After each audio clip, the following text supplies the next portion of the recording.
오늘 사도행전 7장 54절부터 60절까지 말씀입니다.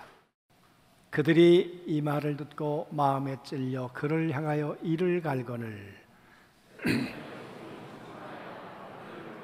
가여 하나님의 영광과 및 예수께서 하나님 우편에 서신 것을 보고 말하되 보라, 하늘이 열리고 인자가 하나님 우편에 서신 것을 보노라 한데, 그들이 큰 소리를 지르며 귀를 막고 일제히 그들에게 달려들어 성 밖으로 내치고 돌로 칠세 증인들이 옷을 벗어 사울이라 하는 청년의 발 앞에 두니라. 그들이 돌로 스데반을 치니 스데반이 부르짖어 이르되 주 예수여 내 영혼을 받으시옵소서 하고 무릎을 꿇고 크게 불러 이르되 주여 이 죄를 그들에게 돌리지 마옵소서. 이 말을 하고 자니라. 아멘. 7월 1일부터 사도행전 말씀을 보기 시작했습니다. 될 수 있으면 하루에 한 주일에 한 장 정도 말씀을 보자고 그랬는데 꼭 그렇게 안 되는 그런 주도 있었습니다. 여러분도 한 주에 사도행전 한 장씩 같이 묵상하시면 좋겠습니다. 사도행전 말씀을 보려고 했던 것은 교회가 뭘까? 우리가 생각하는 교회에 있을 수도 있겠지만, 그러나 성경이 말하는 교회는 어떤 모습일까? 그래서 그 교회의 원형, 교회의 모습을 우리가 좀 찾았으면 좋겠다. 그래서 벌써 2달째 우리가 이 사도행전 말씀을 보고 있습니다. 여러분, 사도행전은 이렇게 시작했다 그랬습니다. 하나님의 나라. 그 하나님 나라에 대해서 말씀하시니라. 그리고 사도행전이 끝날 때도 하나님의 나라에 대해서 가르치되 그 많은 사람이 없었더라. 그래서 사도행전의 주제는 하나님의 나라인데, 이것을 이 땅으로 조금 더 이해하기 쉽게 설명하면 교회라. 사람들이 하나님의 나라가 뭔데, 어디 가야 하나님의 나라를 확인할 수 있는데, 경험할 수 있는데, 그렇게 묻는 사람들에게 교회가 하나님의 나라야. 여러분, 그 교회를 만들어가는 힘의 근원은 성령님이다. 성령이 임하시면 성령의 지배를 받는 사람들이 만들어가는 공동체의 모습. 그래서 누가는 2번이나 그 공동체의 모습을 아주 생생하게 몇 가지 특징으로 설명해 주었는데, 그 가운데 사도의 가르침이 있었다. 하나님의 말씀의 가르침이 있었다. 그리고 코이노니아, 성도들이 교제했다. 그래서 배고픈 사람들은 와서 이 배고픔의 문제를 해결하고, 필요가 있는 사람들은 교회로부터 필요를 채우며 성도들의 코이노니아가 있었다.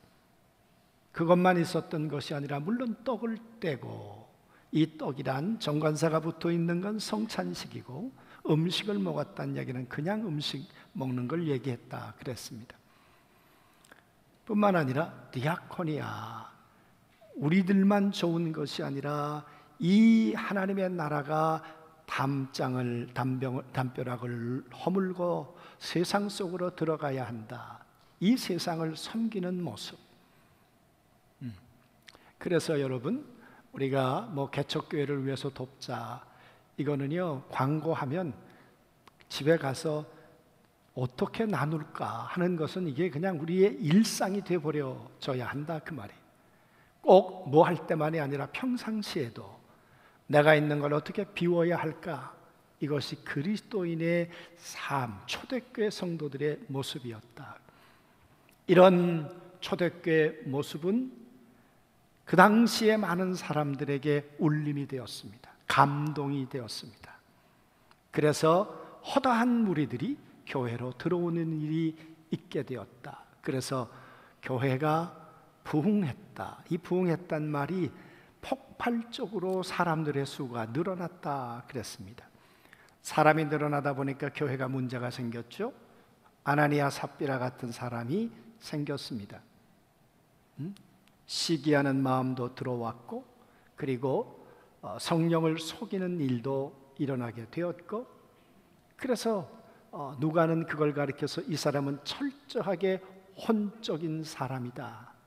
성령의 감화와 감동을 통해 움직이는 사람들이 교회를 만들어 가는데, 그런데 자기 생각으로, 내 생각으로 이래서 교회를 세워가려고 했던 그런 첫 번째 인물이 아나니아와 삽비라였는데 그만 혼이 떠나고 말았다. 이 문제를 수습했습니다. 그리고 교회가 아주 전도하는 일, 또 성전을 통해 예배하는 일이 활발히 있었습니다. 그러던 중에 두 번째 교회가 또 위기를 당하게 되었습니다. 그게 분파였습니다. 헬라파와 히브리파 사람들 사이의 갈등이었습니다. 여러분, 지금도 교회가 그럴 수 있겠습니다만은 초대교회도 사람이 모이다 보니까 이 히브리어를 쓰는 사람들, 헬라어를 쓰는 사람들, 그 파당이 생겼단 말이에요. 이 헬라파 사람들은 이 본토 밖에서 생활하다가 들어온 사람들이에요.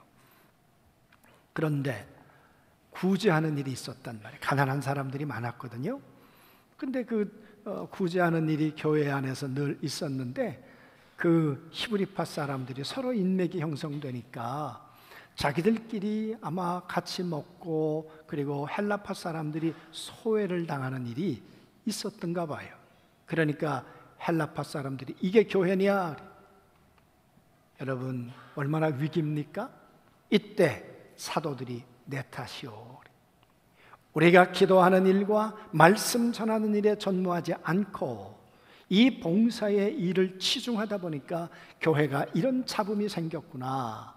우리가 말씀 전하는 일, 기도하는 일을 전무하기 위해서 돌아갈 테니까 사람을 세우십시오. 7명을 세웠습니다. 그 7명이 놀랍게도 전부 다 헬라파 사람들이었다. 그 당시에 예루살렘 교회의 기득권, 이 주도권을 쥐고 있는 사람들은 헬라파가 아니고 히브리파, 히브리 말을 하는 사람들이었는데, 이들이 우리가 다 내려놓을 테니까 당신들이 이 교회를 수습하십시오. 그리고는 교회는 안정이 됐습니다.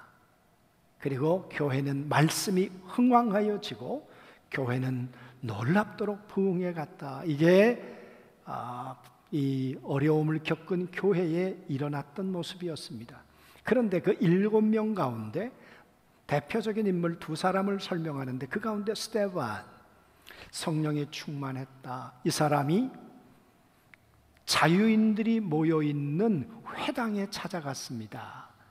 이 자유인들이란 노예였다가 풀려난 사람을 말하기도 하고, 그렇게 말할 수도 있겠지만, 그러나 학자들에 의하면 예루살렘 주변에 약 400개에서 500개 정도의 회당이 있었는데, 그 많은 회당 가운데 이 헬라파 유대인들이 모이는 회당이 있었단 말이에요.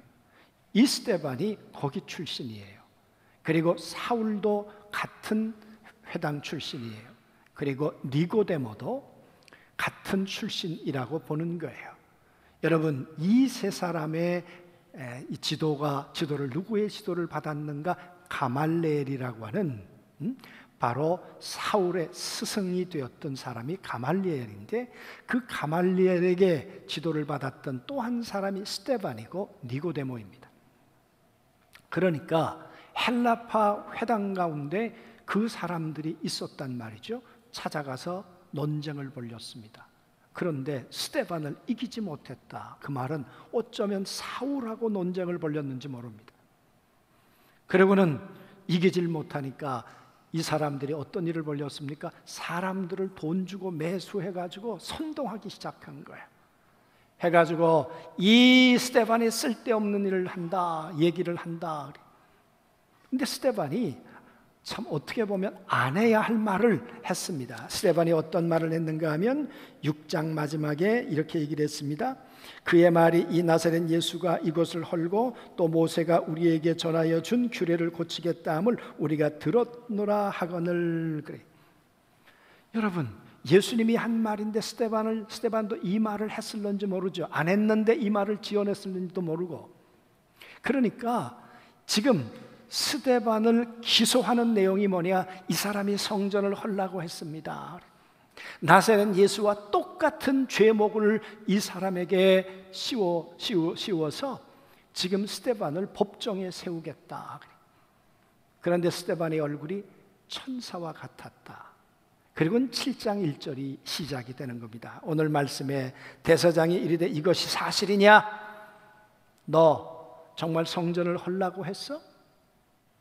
여러분, 이게 왜 그들에게 중요한 문제인가? 스데반은 이 문제에 대해서 어떻게 설명할 건가? 아니요, 나 그런 말을 한 적 없습니다. 예수님은 하셨는지 모르지만 저는 아닙니다. 이렇게 말할런지. 여러분, 이 대제사장의 지금 질문 앞에 스데반이 긴 설교를 합니다. 재밌는 얘기로 스데반이 왜 죽었을까? 어떤 분은 얘기를 해요. 설교를 너무 길게 했대. 사도행전에 설교가 14편이 나오는데요, 가장 긴 설교가 스데반이 설교예요. 그것도 집사님이. 왜 이렇게 길게 했을까요? 여러분, 정말 그것 때문에 죽었을까요? 그런데 스데반이 정말 성경을 너무도 잘 알고 있는 사람이었어요. 특별히 세 가문을 이야기를 합니다. 아브라함, 모세, 그리고 다윗. 아브라함 이야기를 하는데 무슨 얘기를 합니까? 아브라함이 갈대와 우르에서부터 나왔습니다. 하란에 있었습니다. 그리고 그가 가나안에 들어왔습니다. 약속의 땅에. 그런데 그가 애굽에 내려갔습니다. 그의 아들 요셉도 애굽에 내려갔습니다. 모르는 사람 누가 있습니까? 모세오경 아는 사람 다 아는데 왜 이야기를 하는가? 이 설교 속에는 오늘 스데반이 하고 싶었던 의도가 있었던 거죠. 오늘 스데반이 하는 이야기는 뭡니까? 그 하나님이 나그네로 있었을 때 그들과 어디에 가든 함께 있었다, 그 말이에요. 하란에서도 함께 계셨고, 갈대와 우르에서도 하나님이 함께 계셨고, 가나안에서도 함께 계셨고, 애굽에 내려가 있을 때도 하나님이 함께 계셨습니다. 그 말은 당신들은 생각할 때 하나님의 성전에만 하나님이 계신다고 생각하지 아니에요. 하나님은 어디든 계셨어요. 지금 그 이야기를 하고 있는 거예요. 그러니까 이 설교를 듣고 있는 사람들은 스데반이 무슨 말을 하는지를 알아듣고 있는 거예요. 이 얘기를 들으면서 속이 부글부글 끓고 있었겠죠. 그리고 모세 이야기를 합니다. 모세가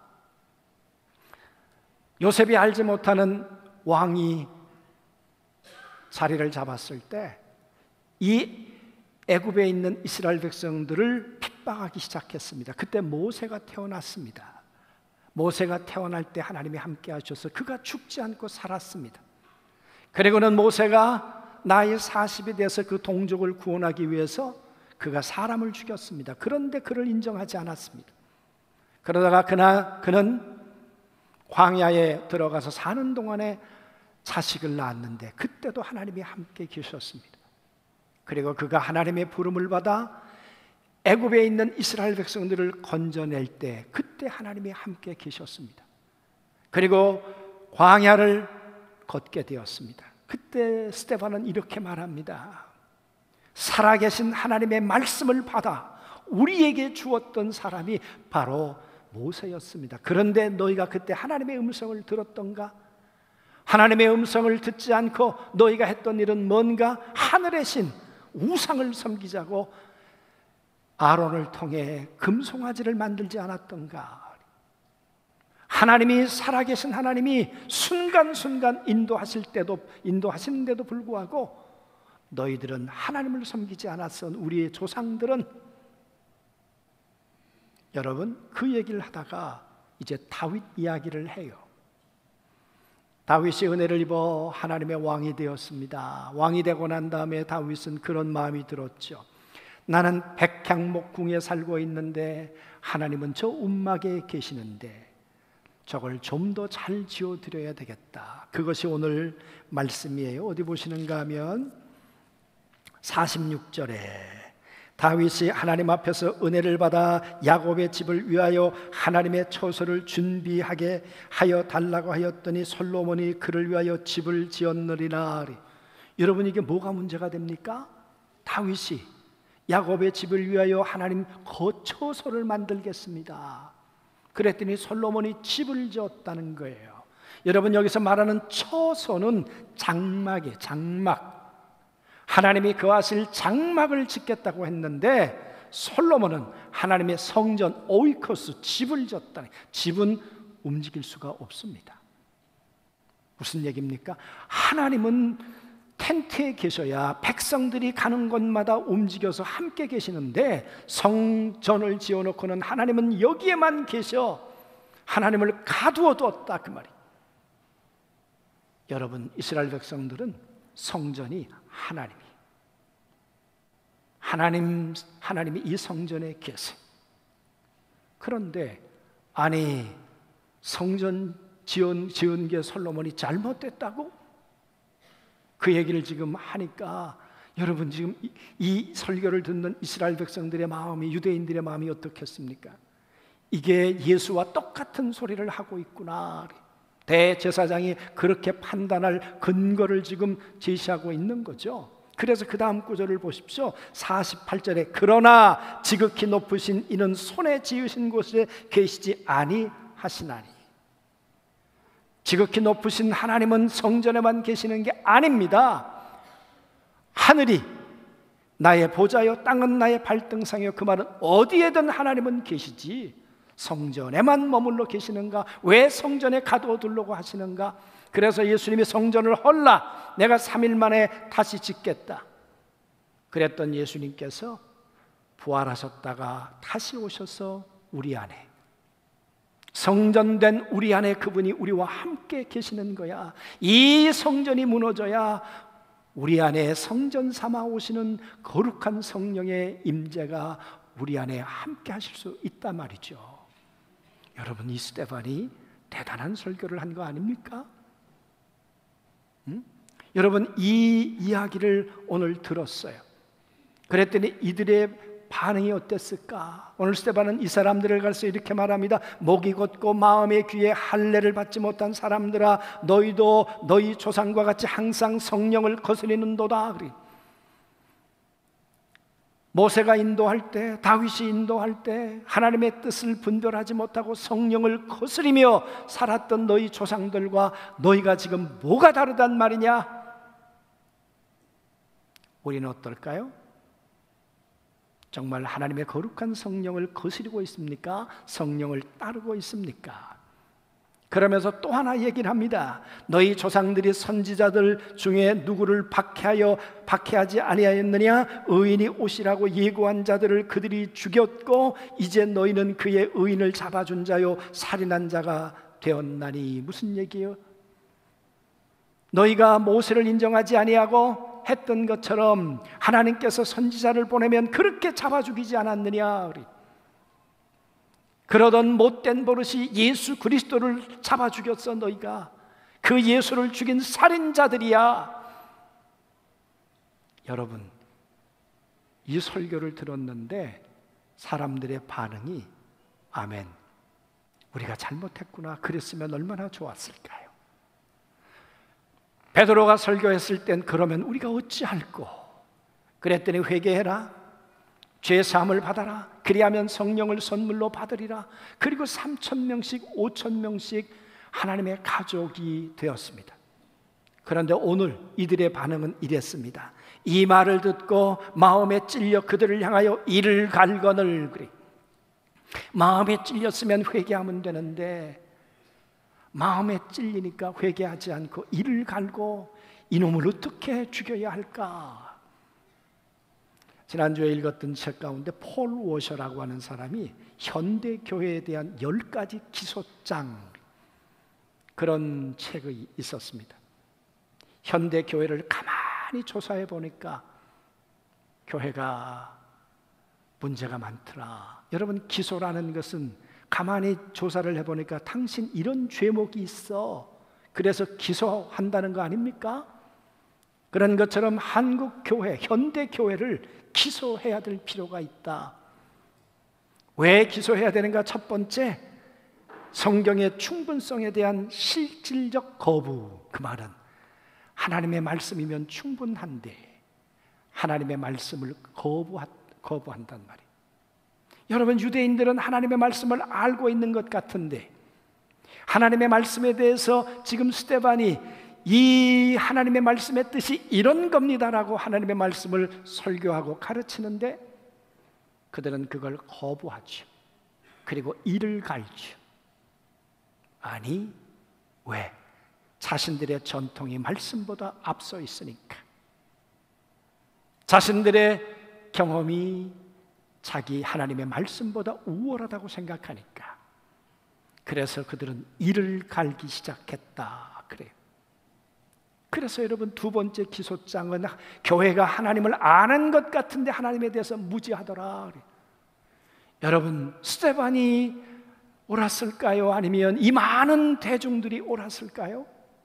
그 판단을 조금 있다가 하나님이 하십니다. 예수님이. 그래서 하나님에 대해서 아는 것 같은데 무지하더라. 세 번째, 사람들의 죄를 지적하지 않고 있다. 지금 너희가 잘못했다고 지적을 하니까 이를 갈건을 죽이려고 대드니까 그저 부드러운 얘기만 하고 있더라. 이 현대 교회가 그렇지 않습니까? 메시지를 전해야 되는데 마사지만 하고 있다는 거죠. 저를 포함해서 그럴런지 모르죠, 여러분. 그래서 현대 교회가 하나님의 말씀이라는 기준에 기소가 되어야 될 이유가 있다는 거예요. 그 다음은 복음에 대해서 교회가 모르고 있더라. 여러분, 오늘 유대인들이 복음이 뭔지를 알고 있습니까? 근데 스데반이 대단한 건 그 짧은 기간에 언제 회심했는지 모르겠어요.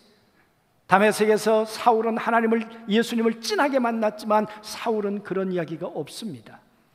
그럼에도 불구하고 스데반은 복음을 너무도 분명하게 알고 있었던 사람, 스데반이에요. 사랑하는 성도 여러분, 이를 갈고 있어요. 이를 갈고 있어요. 이때 스데반의 반응, 야, 이러다 죽겠구나. 왜? 여러분, 성전 모독은 하나님의 영광을 가리는 죄목이에요. 레위기 24장에 보면 하나님의 영광을 가리는 사람, 이런 사람은 돌로 쳐 죽이게 돼 있어요. 이런 사람은 요한처럼 목을 잘라 죽이는 것도 아깝다는 거예요. 이런 사람은 다 삥 둘러서 가지고 돌로 짓이겨서 이 사람은 죽여버려야 하나님의 이름에 이 불경한 죄를 다시는 짓지 않도록 하기 위해서 이런 사람은 돌로 쳐 죽여야 된다는 거예요. 여러분, 스데반이 몰랐을까요? 가말리엘의 제자인데. 여러분, 그런데도 오늘 스데반은 이 설교를 한 거예요.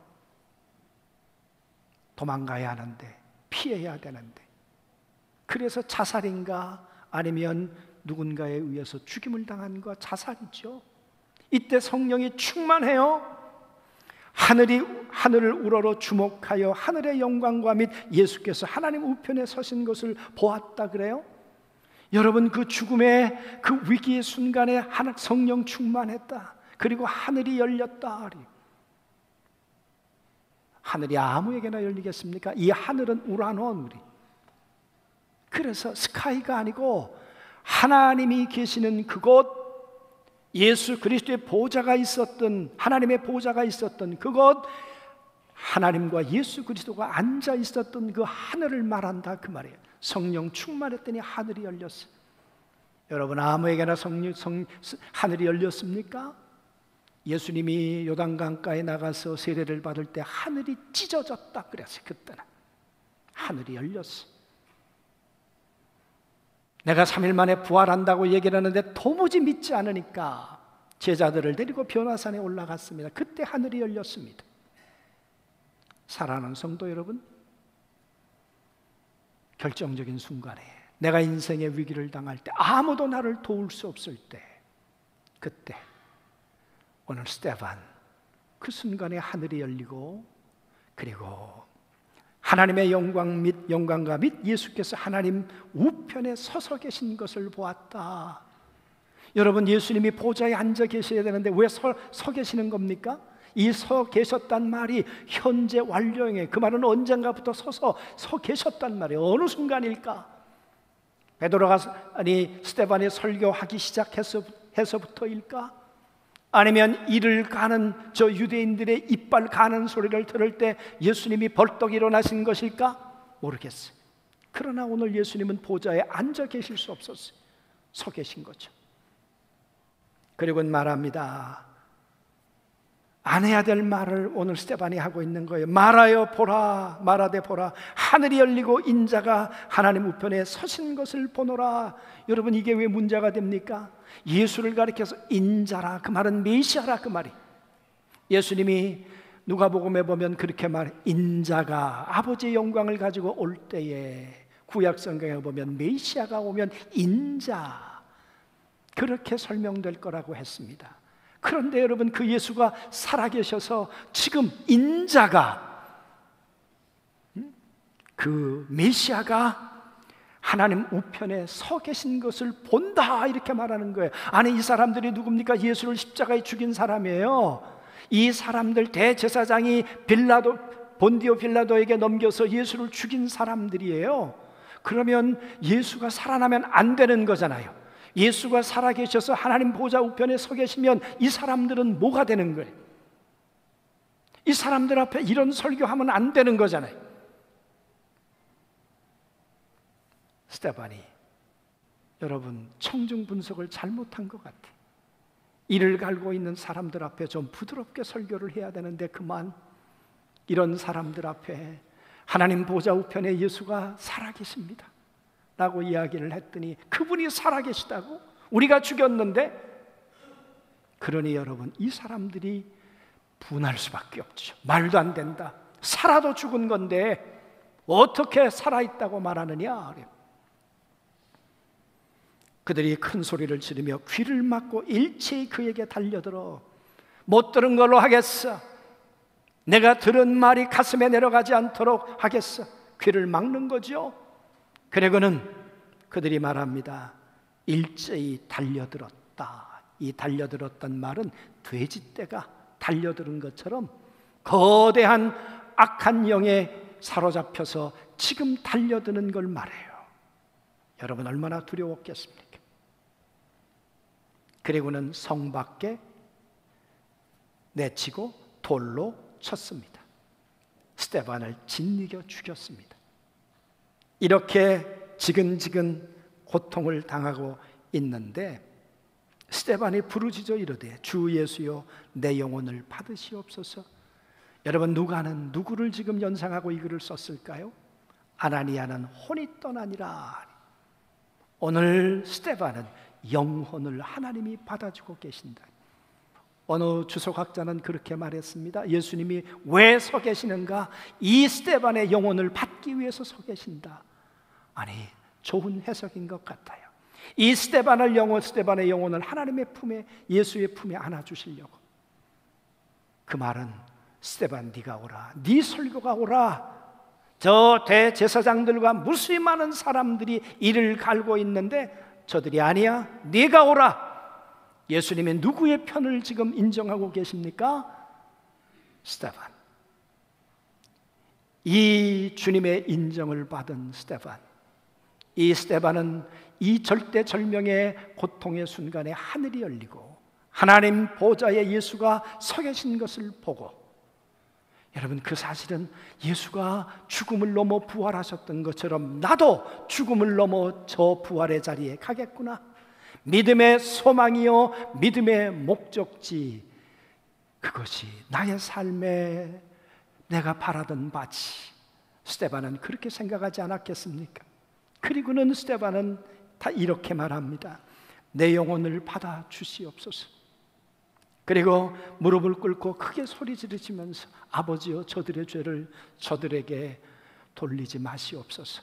성령 충만해서 예수님이 하셨던 기도를 그가 마지막으로 올리고 그는 이 땅을 떠납니다. 그리고 누가는 그렇게 말합니다. 그가 자니라. 여러분, 예수님이 오셔서 죽음에 대한 정의를 바꿔주셨습니다. 믿음의 사람들은 죽은 것이 아니라 자는 거다. 내가 다시 깨우면 부활의 몸을 입고 다시 일어나느니라. 여러분, 아나니아 삽비라는 죽으니라, 혼이 떠나니라. 그러나 오늘 스데반은 영혼이 떠나니라. 영혼이 아버지께서 영혼을 받아주시니라. 사랑하는 여러분, 믿음이 뭡니까? 믿음이 없으면 하늘을 닫고 삽니다. 그러나 믿음은 결정적인 순간에 하늘을 여는 것입니다. 믿음이 없으면 혼으로 삽니다. 내 생각으로 삽니다. 하나님의 말씀에다가 내 생각을 뒤섞어서 삽니다. 그러나 믿음의 사람은 하나님의 말씀으로 살다가 하나님께서, 예수 그리스도께서 네가 오라 인정을 받고 이 땅의 끝을 맞이하게 될 줄로 믿습니다. 우리의 인생이 마지막에 다가왔을 때 과연 우리는 어떤 마지막을 맞이하게 될 것인가? 교회란 뭐냐? 여러분, 혼으로 살다가 혼으로 떠나가는 인생이 아니라 하나님의 영으로 거듭나 하나님의 성령 가운데 살아가다가 내 인생의 마지막 중간에 죽음의 순간이 다가왔을 때 하늘문이 열리고 죽음을 넘어 부활하셨던 그리스도가 서 계신 그 부활의 자리를 소망하면서 아버지여 내 영혼을 받아 주시옵소서. 이 믿음 가운데 이 땅의 마지막 순간을 맞이하도록 만들 수 있는 것이 교회이고 하나님의 사람들인 줄로 믿습니다. 우리 안중교회가 이런 사람들로 가득 찰 뿐만 아니라 이런 사람들을 날마다 세워갈 수 있는 하나님이 소망하시는 교회가 우리 교회가 될 수 있게 되기를 주의 이름으로 소원합니다. 아멘.